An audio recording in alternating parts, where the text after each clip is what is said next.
3 to 8.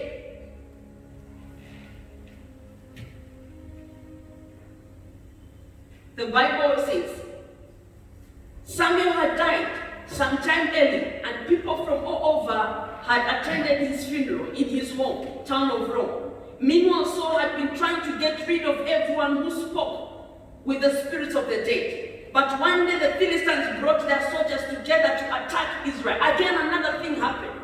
There was something wrong with Saul. There was something wrong with Saul.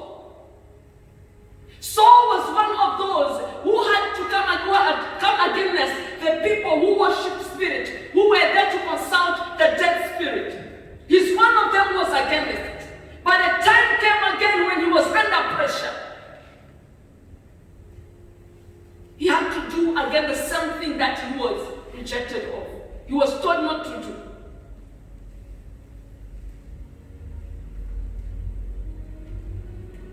Be at the right place during challenges. This time we find that Saul, when he was under pressure and he went to pray and things were not happening according to his way, he told his people, can you look for someone whom I can go and consult and then answer? Because God, I've been praying to God, is unable to answer me. I have sought the prophets, they are unable to answer me. By this time, Samuel was already dead. And remember, the kingship of Saul was already taken away, despite he was in position.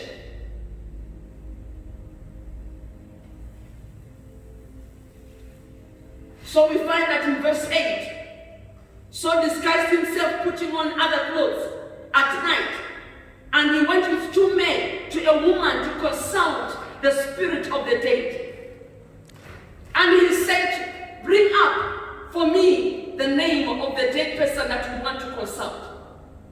Before seeing a spiritual woman, Saul changed his clothes and went at night. Why did Saul change his clothes and moved at night? This is because he did not want to be identified. Hallelujah. He did not want to be identified.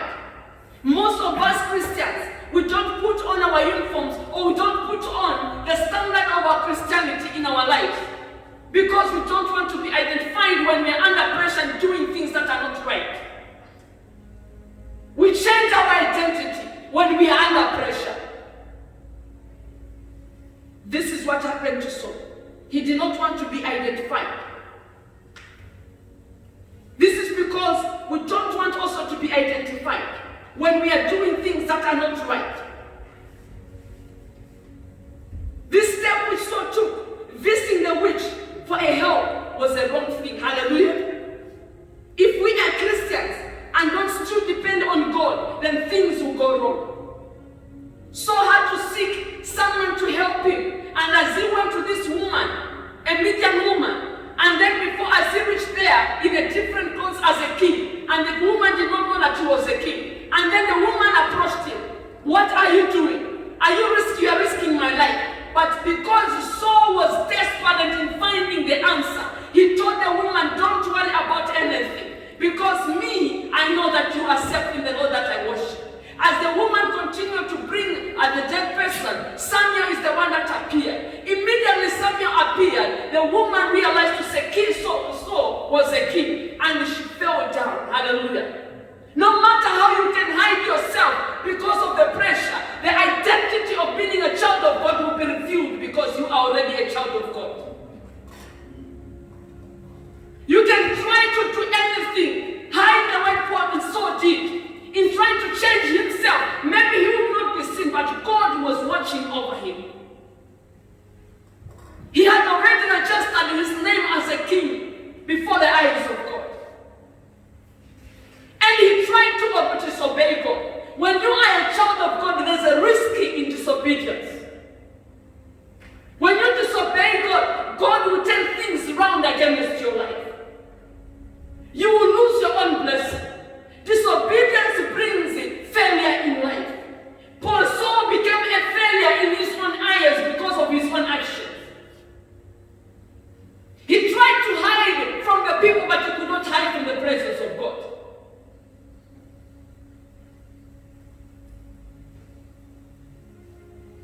And then when Samuel appeared, he asked him, why are you bothering me? Hallelujah. Why are you bothering me? He had to explain, I'm worried. Because the men, the Philistines, are already there. And I've tried to consult from God, from the prophets. They are unable to answer me.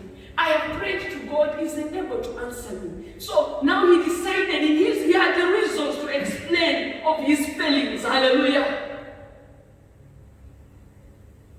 And then Samuel answered, you will fail. Even if you do this, the army, God is going to send those army and they are going to fight against you. Hallelujah. And then when they fight against you, you will fail. Then you and the rest of your family will follow me to the land of the dead. Which means, as Saul continued to disobey God, he was digging his own grave. Hallelujah. He was digging his own grave. The more we continue to disobey God, the more we are getting closer to our own grave. Hallelujah. We are getting close to our own destruction. We are getting close to our own destruction. Paul had to create his own destruction because of his own failure. The first time when he was told to say, your kingdom will be torn down, he was supposed to go back and call upon God. But instead, he continued sinning. He continued rebelling against God. And now he was told, you are going to follow me to the land of the dead. Hallelujah. Disobedience will create destruction in our family.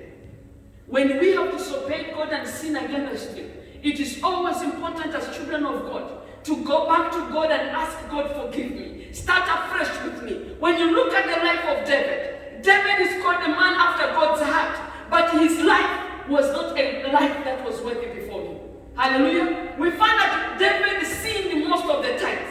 But whenever David sinned, he could go back to God and ask God, forgive me, and repent. Hallelujah. And he was accepted. And you find this man, the same David, is the person who had to go in an adulterous way with a man, with a woman, Bathsheba. And he sinned against her. The wife to Uriah. And then had to make a plot and then he died. The same man is called God, a man after God's heart. Why does God qualify him a man after God's heart and yet he's a sinner? The secret is humbling yourself when you go against God. Hallelujah. The secret is coming down. When you see that you have wronged against God, do not make excuses in your life. The more you make excuses, you are making things to become worse. Saul's life became a life of misery because he had to make excuses every time. At the end of the day, his life was an end. But David's life was praised and became a man after God's heart because he agreed to his wrongdoings. Whenever we go wrong, let us always remember that we can go back to God and God will accept us the way we are. God loves you, God loves me. What is interesting is to see you obey. When you disobey, don't run away from God, but go back to God and God will accept you. There is a blessing always in obedience, but whenever we disobey God, distraction is always there. When we obey God, success will come in our lives. When we obey God, we'll live a life that is happy. When we obey God, we'll be a blessing to other people. But when we disobey God, we'll be a curse unto other people, and the other people will not be living a good life because of ours. May God give us the strength this day and guide us as we depend upon Him and ask Him, Lord, I have failed many times. I have sinned against you. I have done things that are not right. I've disobeyed you. I've done things that are not right. May you help me to come before you, and God will lift you up and will start afresh with you. May this day be a blessing for you. Remember, failure is not the end of everything. There is always life ahead of you. When you trust God, He will make you a successful person. Be a woman after God's heart. Don't make your life be a distraction. God bless us, and may we continue to live in obedience with Him. Amen. Shall we pray? Father God in heaven, we want to thank you, we want to bless you. We adore you because you are a faithful God. Many are the times, Heavenly Father, that we have failed to obey you. Many are the times, Heavenly Father, we have failed to wait upon your promises. Many are the times, Heavenly Father, that we have rejected you, even the instructions that you continue to give us each every day. I want to pray this moment that have mercy upon us. Forgive us, Heavenly Father, for we realize today that failure is not the end of everything. We can still rise up again, oh God, and come back to you. And you call us your children again, and you bless us even abundance. It is my prayer this morning that, Father, you encourage someone who has failed many times, oh God, in the Christian journey, that you encourage someone to rise up and call upon you, because you are a God who is faithful. You are a God of love. You are a God of kindness. You are a God who is gentle to us, for you understand our weakness and our failure. My prayer is that, Father, may your Holy Spirit speak to our hearts this morning and continue to encourage us. It is in the mighty name of Jesus that we pray, that your love and your peace will guide us through, now and forevermore. In Jesus' name, amen. May God bless us all as we continue to enjoy in his presence. And remember, obedience is the best thing that we can do for us to remain successful. But when we disobey before God, things will not be well for us. God bless us all. Amen.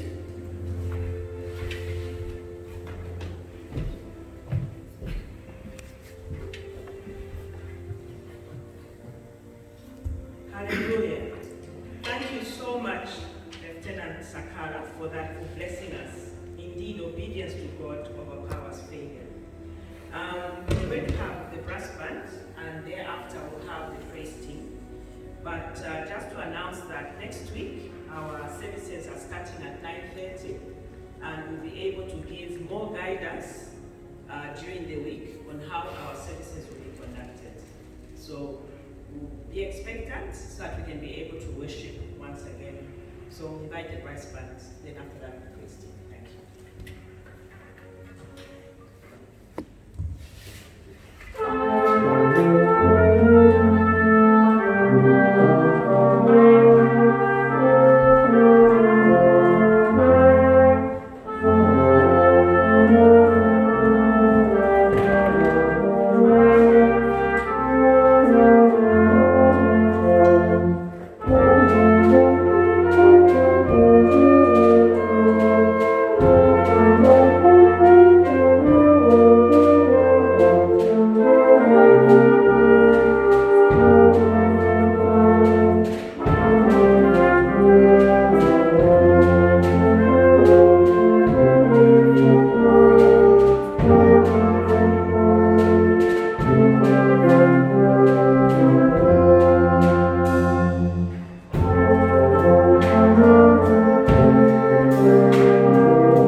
Wish you God's blessing. And the Lord see you through. So, amen. Praise God.